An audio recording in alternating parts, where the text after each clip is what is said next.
bekerja dalam melanjutkan studi saya gitu. Kemudian untuk sekarang saya merasa saya kondisinya sudah jauh lebih baik. Tapi itu membuat saya yang haus untuk berkegiatan. Jadi kayak setiap hari Sabtu dan Minggu karena libur bekerja, saya jadi mikir apa ya yang kegiatan yang mau saya lakukan setelah ini gitu, supaya gimana caranya saya biar bisa produktif dan tidak tidak terbawa suasana sedih saya yang berkelanjutan seperti itu. Kemudian itu yang mau saya tanyakan, kira-kira apakah itu upaya yang baik atau tidak gitu ya, karena ketika saya cerita ke dokter saya nggak apa-apa, saya senang berkegiatan, itu malah jadi suatu hal yang bagus gitu. Tapi saya khawatir kalau misalkan terus-terusan pengen punya kegiatan itu malah jadi hal yang tidak baik untuk saya gitu. Itu yang pertama. Dan yang kedua, hanya dua kok mas.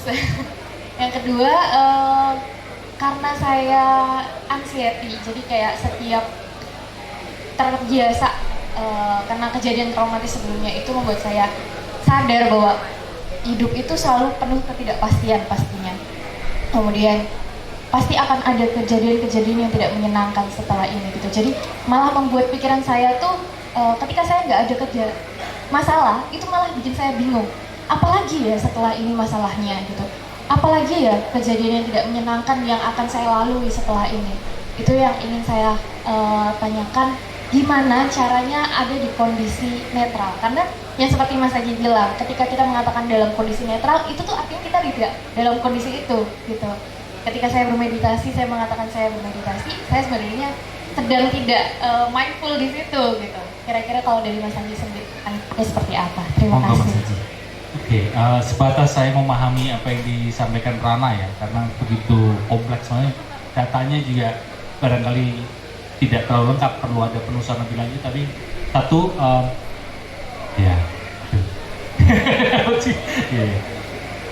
satu diagnosa ya, diagnosanya dari psikiater, dari dokter, dari psikolog ya. Jadi bukan self diagnose kan ya, karena self diagnose itu berbahaya. Bahkan profesional pun, psikolog, psikiater sekalipun, untuk memberi diagnosa itu kan berarti memberi label. Itu juga perlu berhati-hati. Kalau di ilmu kesadaran ya, di ilmu mindfulness, jangan terjebak dalam diagnosa itu. Kamu tidak sebatas diagnosa, tidak sebatas label itu. Label itu, diagnosa itu kan survey self atau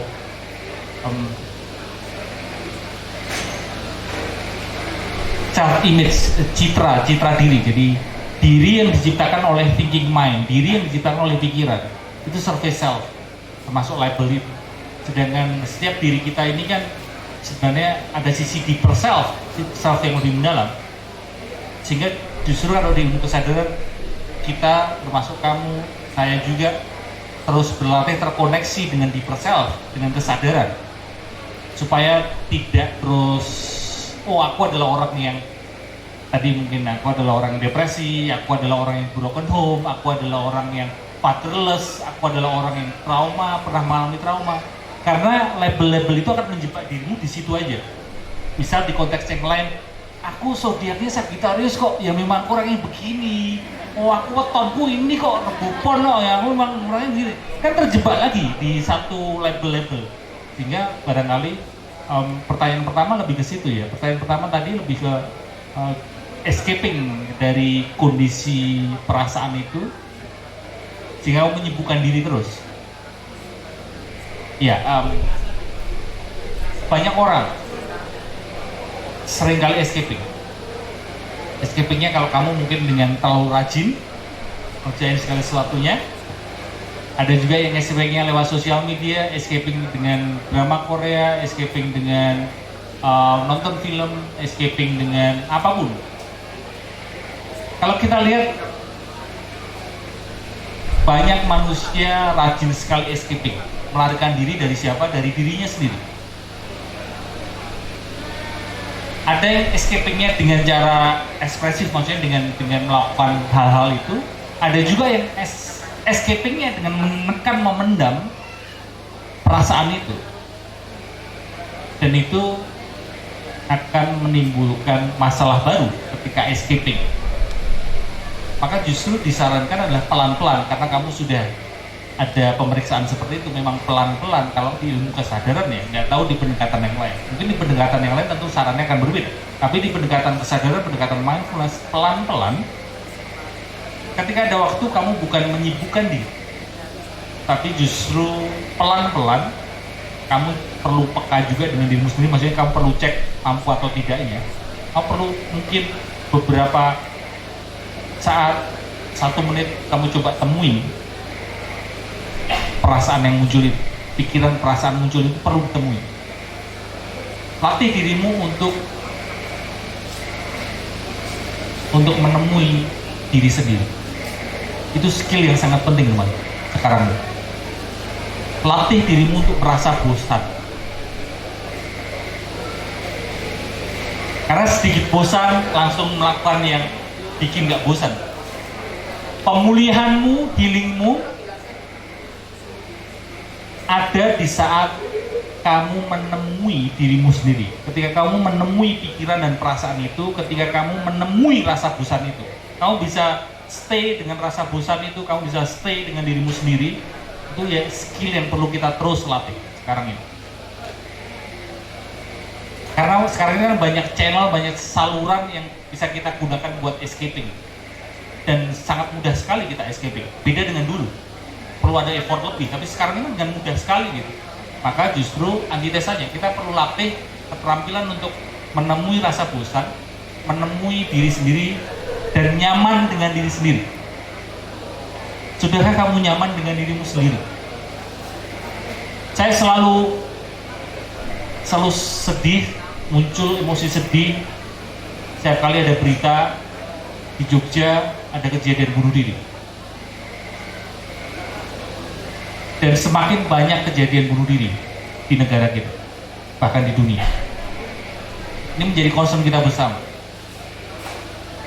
Makanya saya terus di berbagai kesempatan, yuk kita obrolin tentang mindfulness, kesadaran diri. Latih diri, terampil untuk menemui diri sendiri. Kalau kita hanya menggantungkan dengan peristiwa eksternal, ya peristiwa eksternal akan selalu tidak pasti. Kita tidak bisa berharap terhadap peristiwa eksternal, tapi justru kita perlu melatih keterampilan kita menyikapi pikiran dan perasaan kita. Dan terakhir, kan ada yang menyarankan gini, ketika kamu marah, gunakan rasa marahmu. Ketika ada emosi marah, gunakan emosi marahmu untuk bersih-bersih rumah. Ada nggak yang seperti itu? Atau marah, emosi marah, gunakan emosi marahmu itu untuk ngosek WC gitu, bersihin kamar mandi gitu, sampai bersih banget gitu. Iya, itu bermanfaat, tapi kalau dari sisi energi, ya lingkungan rumah energinya akan terpolusi marah. Energimu akan plong, tapi akan beralih ke situ, beralih keluar. Maka ketika muncul emosi marah atau emosi apapun, bukan diluapkan. Karena peluapan, perilisan emosi itu pun escaping kan. Kamu kepingin melarikan diri, kamu kepingin lepas dari emosi itu. Maka terakhir, yuk kita bareng-bareng melalui sesi yang ini, kita ingat satu hal, kalau dari awal sampai akhir kamu lupa semuanya, paling enggak satu hal, pelan-pelan latih diri untuk menemui diri sendiri, latih diri untuk menemui pikiran dan perasaan. Begitu ya. Mungkin tidak lengkap, tapi keterbatasan waktu, mohon maaf kalau tidak bisa semua pertanyaan dijawab. Oke, itu adalah pertanyaan terakhir karena kita sudah banyak banget ya kan membahas tentang mindfulness dan cinta, unconditional love itu sendiri. Saya nggak mau menyimpulkan tapi mau menjawab dari judul sesi kita malam kita hari ini. Oke. Jadi menderita sembari mencintai, apakah mungkin? Pertanyaannya adalah mungkin nggak? Mungkin nggak teman-teman? Menderita sembari mencintai, apakah mungkin? Mungkin nggak? Mungkin kan ya? Mungkin. Jadi ya mungkin, karena Karena apa? Karena kita perlu mengembangkan unconditional love itu sendiri dan kesadaran mindfulness. Dan itu dengan berbagai trik yang Mas Aji berikan tadi ya. Dan tepuk tangan untuk Mas Aji Santoso Putro. Silakan untuk MC. Selanjutnya saya serahkan ke MC. Iya, terima kasih banyak Mas Aji. Sekarang kita menuju ke sesi foto bersama. Jadi mungkin Mas Aji bisa ke sini untuk foto bersama.